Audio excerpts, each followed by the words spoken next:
গ্রিসের এথেন্সে মহিলাদের কোনো ভোটাধিকার ছিল না অনেক সময় ধরে। এর পেছনে একটি মাইথোলজিক্যাল স্টোরি রয়েছে।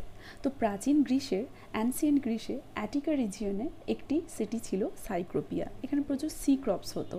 এই সি ক্রপসদের রাজা ছিল সাইক্রোপিয়া। এই সাইক্রোপিয়ার মাথার দিকের অংশটা ছিল মানুষের মতো এবং লেজটা ছিল সাপের মতো, বা নিচের দিকের অংশটা ছিল সাপের মতো।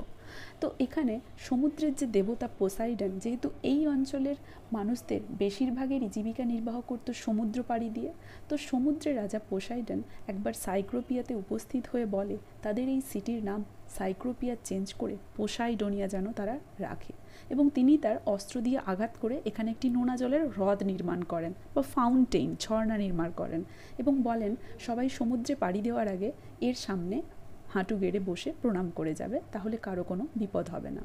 ঠিক সেই মুহূর্তেই আকাশ থেকে একজন দেবীর আগমন ঘটে। ইনি আর কেউ না, goddesses of wisdom and strategic warfare Athena. তিনি আবির্ভূত হন এবং তিনি বলেন যে এই শহরের বাসিন্দারা যদি তার পুজো করে, তাকে দেবী বলে মানে, তাহলে তিনি এই শহরকে বিউটি, উইজডম, আর্ট, সায়েন্স সব কিছুতে ভরিয়ে দেবেন। অতএব সেই শহরের ডিসপিউট শুরু হয়। তিনি একটা অলিভ ট্রিও সেখানে তার কারুকার্য বলে নির্মাণ করেন এবং সেখানকার মানুষজনকে জানান এখানে ল্যান্ডে তো কোনো কিছু স্বাভাবিকভাবে ফসল উৎপাদন করা সম্ভব নয়, তাই এই গাছের ফল হবে তোমাদের খাদ্য, এবং এর তেল থেকে তোমরা তোমাদের বাড়ির অন্ধকার দূর করতে পারবে এবং ওয়ার্মও রাখতে পারবে।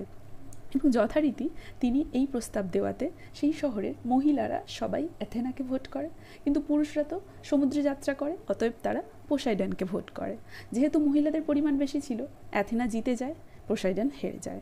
তো সেই রাগে পোসাইডন বলে এটা ফেয়ার নয়, যুদ্ধে এসো। তো দুজনে যুদ্ধ করতে উদ্যত হয়, কিন্তু সেই মুহূর্তে জিউস এসে সেই যুদ্ধ থামিয়ে দিয়ে দুজনকে বলে তোমরা মাউন্ট অলিম্পাসে চলো, সেখানে কাউন্সিল বসাবো, এর বিচার সেখানে হবে। যথারীতি মাউন্ট অলিম্পাসে বিচার বসে এই ডিসপিউটের, এবং সমস্ত দেবদেবীদেরকে ভোটাধিকার দেওয়া হয়। কিন্তু জিউস রাজা ছিলেন বলে তিনি ভোটাধিকার থেকে বিরত হন। তো অতএব সেখানে একটি মাত্র ভোটে অ্যাথেনা জিতে যায়।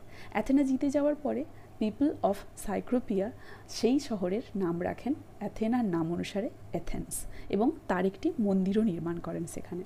পোসাইডন তো আবার ফিরে রেগে যায়, এবং তিনি সেই দিন থেকে এতটাই ক্রোধান্বিত হন যে সমুদ্রে পাড়ি দেওয়া সেই প্রদেশের সমস্ত মানুষের জীবন দুর্বিষহ করে তোলে। ফলে সেই প্রদেশের সমস্ত মানুষ ভয় পেয়ে ওরাকল অফ ডেলফির কাছে যায়।